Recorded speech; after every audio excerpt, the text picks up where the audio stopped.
Hello everyone, student welcome in Shipranomics channel. Student, आज मैंने अपने स्टूडियो में वंदना वास्किल को बुलाया है, जिन्होंने प्राइमरी टीचर में इनका सिलेक्शन हुआ है।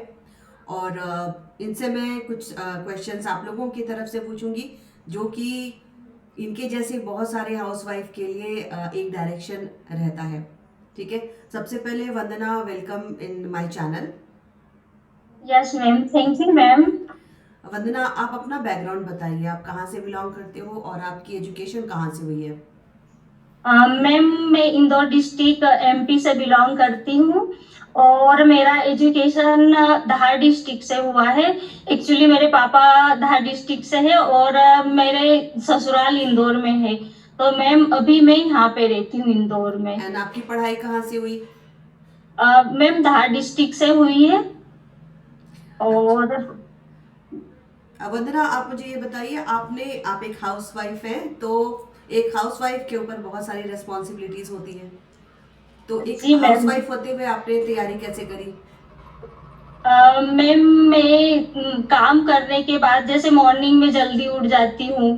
पहले मैं सारा घर का काम कर लेती हूँ, मतलब जल्दी उठ के आधा काम कर लेती हूँ, आधा काम छोड़ देती हूँ क्योंकि मॉर्निंग में पढ़ाई अच्छी होती है।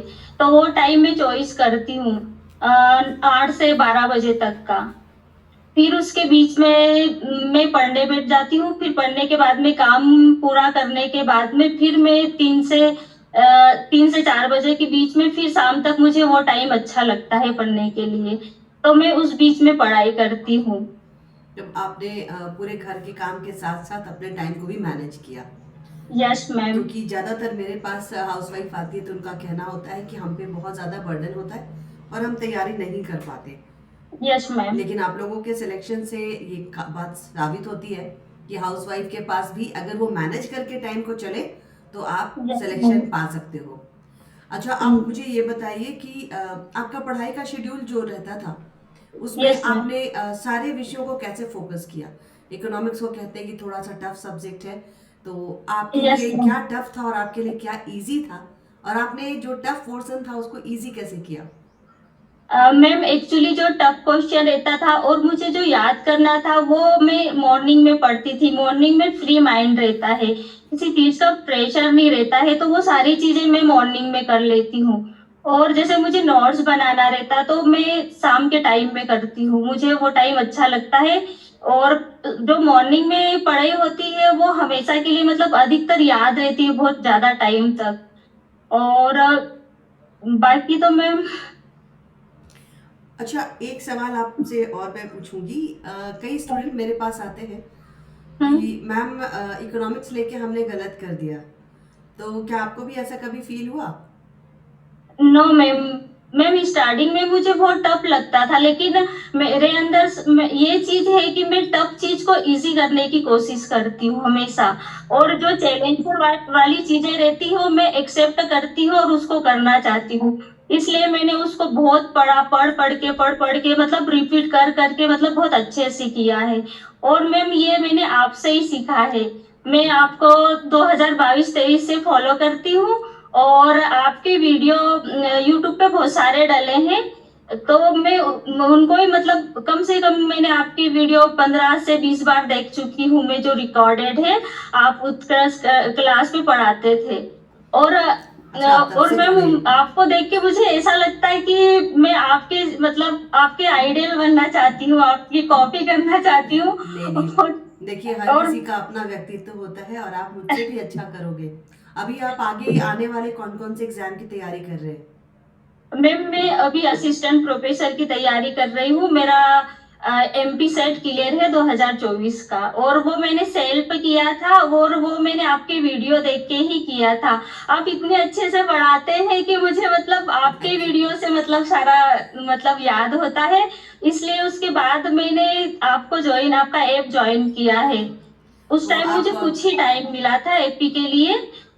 तो कुछ ही मार्क्स से मैं एपी में रह गई हूँ, लेकिन उसके बाद जैसे ही रिजल्ट आया मैंने आपका ये ज्वाइन किया कि मुझे मैम से ही पढ़ना है। नहीं नहीं, ऑल द बेस्ट, आप बिल्कुल असिस्टेंट प्रोफेसर में भी क्वालिफाई करोगे।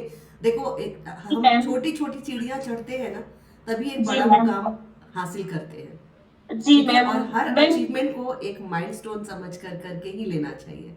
जी मैम, एक्चुअली मैं पहले बहुत सारी चीज़ों की मतलब पढ़ाई करती रहती थी, लेकिन उन चीज़ों से मैं जैसे मुझे याद होता और एग्ज़ाम हो जाती, रिवीज़न मैं नहीं कर पाती थी।